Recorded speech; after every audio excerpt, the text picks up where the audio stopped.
All right, y'all, what's going on? It's Combo Breaker 99 back with another quick post-fight discussion video. All right, y'all, let's talk about it. Katlyn Seminara, or we're going to call it Chookagian in this video, all right? We're going to stick to that name. Katlyn Chookagian versus Maycee Barber. Let's talk about it.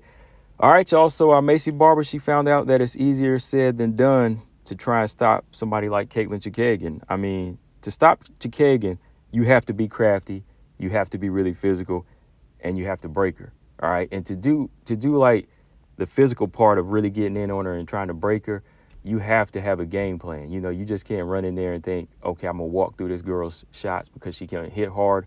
You know, I can just flurry. I just walk through those flurries and boom, I got it. No, man, like you got to really set that thing up and you got to stay on her. And you got to understand too, like for what the fighter's done in the past, like Valentina Shevchenko to break her and to really knock her out with a body shot like Jessica Andrade, you really got to be on your game like that, you know. And for Maycee Barber, I think she was on it, but I think she just saw the knockout too much. She just saw it to the point where it's like, oh, it's going to come to me. But, you know, it just didn't. You know, Katlyn Chookagian was still game. And I know I was really torn on this fight because, again, this is a bad style matchup for Maycee Barber. But when it came down to it, I had to pick Maycee Barber because I looked at the inactivity. I said, you know what?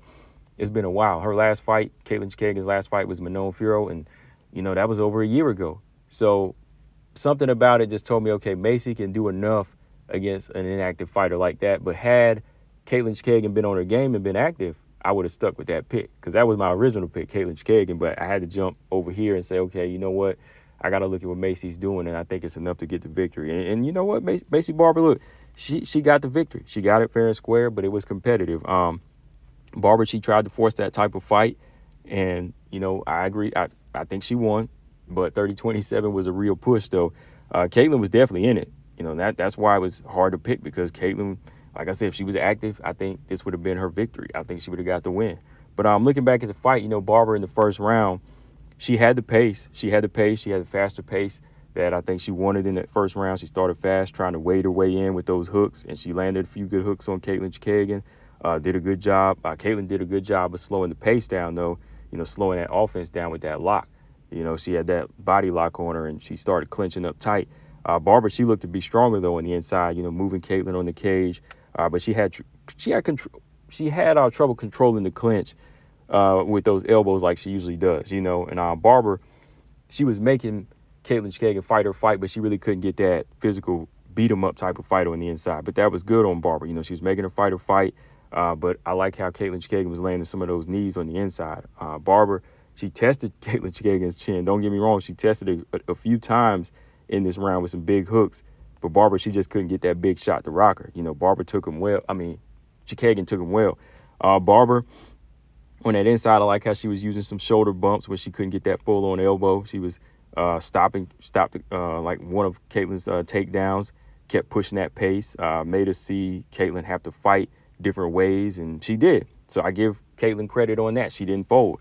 Barber, she was just a little bit more raw this round and landed more power shots and had a lot of cage pressure. But looking for that finish, I think it kind of made her overexert herself in the first round. Now, second round, you can see Barber have to slow her down here because she might have been a little bit tired.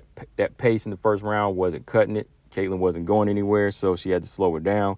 But as Katlyn seen that pace slow down, she got into a good groove and started to fight more like Katlyn. You know, Chookagian was more like Chookagian here, finding her range, sticking that double jab out and popping that right hand and just slipping in and out of range like she does. You know, Katlyn, you know, I like how she does that too. You know, it's so subtle because Barber tried to rush straight forward in a lot in this round, you know, throwing those hooks. But Katlyn could time it and just step straight back. And a lot of those head kicks too, you know, because I think Barber, she was throwing with mostly power. So a lot of that wasn't being set up. So Katlyn Chookagian, she saw a lot of this stuff coming. So a lot of those attempts were blocked. And, you know, Katlyn just seen a lot of it coming and just kept on fighting at her pace. Yeah, like I said, this round was more like Katlyn's pace. Barber, she did get in that clinch game again, stronger as usual. You know, strong. She looked stronger than usual. And I have to give her some credit again. She started to land a little bit more when she was able to close that distance. But Katlyn, she's slippery. You know, she was slippery in that second round. I had to give her the second round. Third round, you know, Barber's finishing tactics in third were a bit off again.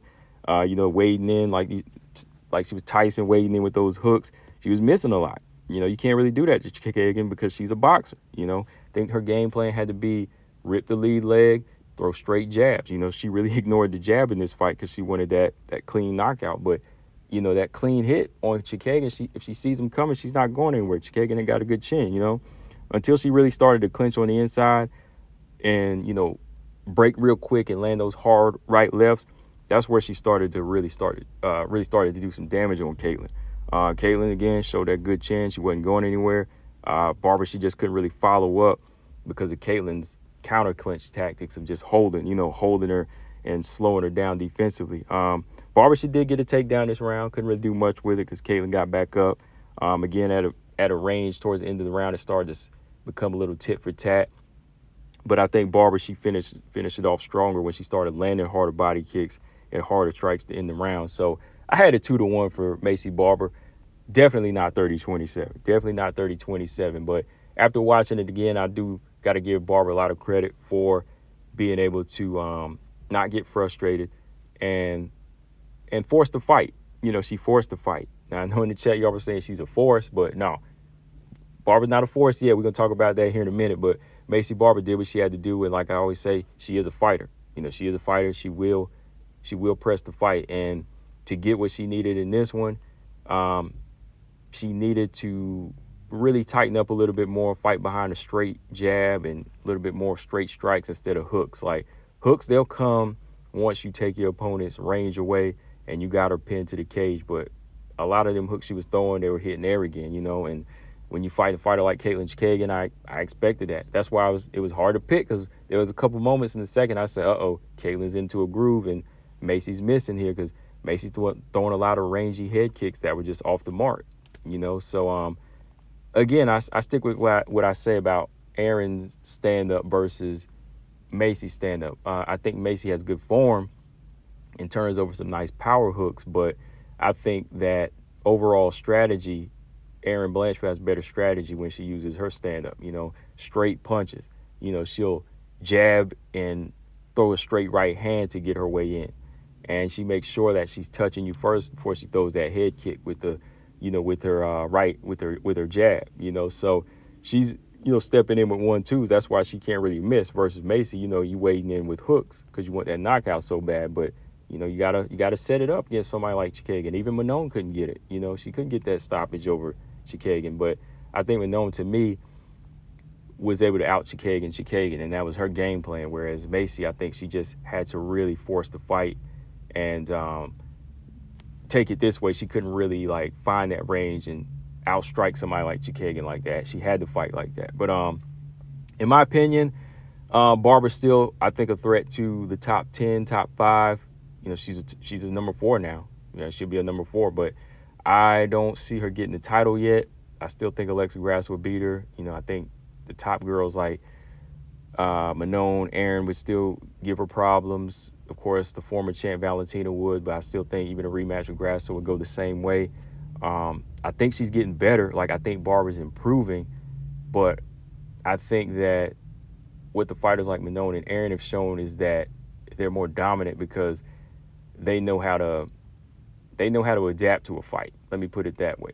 Whereas I think Barber, she's improving in certain techniques. They have better strategies in their fights. They have better strategies to win their fights. They're not really close like that.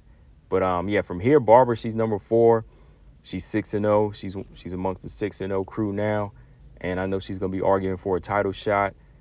And man, it looks like they might be going in for a 7th or 8th fight now, because after Aaron Manon fight, they're going to be waiting, because Valentina and Grasso won't be fighting until what? Maybe August or September. Y'all keep talking about that Mexican Independence Day date, and that's September. And by that point, Manon and Aaron are already been off 6 months. They'll already been off for 6 months, So 6 months off while their fight takes place. And then Valentina and Grasso, the winner of that fight, still has to recover. That's another 4 or 5 months. That's next year, y'all. That's 2025. So I really don't think a title shot is coming into play. So check my next video. We're going to talk about why the interim title is important right now. They deserve an interim flyweight title, because what they've been doing for the division, all of these girls, are still holding it down and fighting the toughest fights, and the new blood, hey, I'm just calling it what it is. Somebody else needs to hold on to their, whoever gets that belt needs to hold on to that place next, before they try something else sneaky. But maybe Barber might sneak in a fight against the winner of this one in the meantime. Who knows, right? They might force it. But, hey, you see JDM, he's on like a like 7-fight win streak in the UFC too. So he hasn't got a title shot yet, right? So, hey, they might have to do that. But guys, what do y'all think in the comment section? Maycee fights the winner of Manon Aaron, or do they wait? How's it going to play out from here? Katlyn Chookagian, that's 2 in a row for her losses, but I still think she can come back and get it since she took some time off. Maybe we get Katlyn Chookagian versus Natalia Silva. What do y'all think? Combo Breaker 99. I'm out. Subscribe. Peace.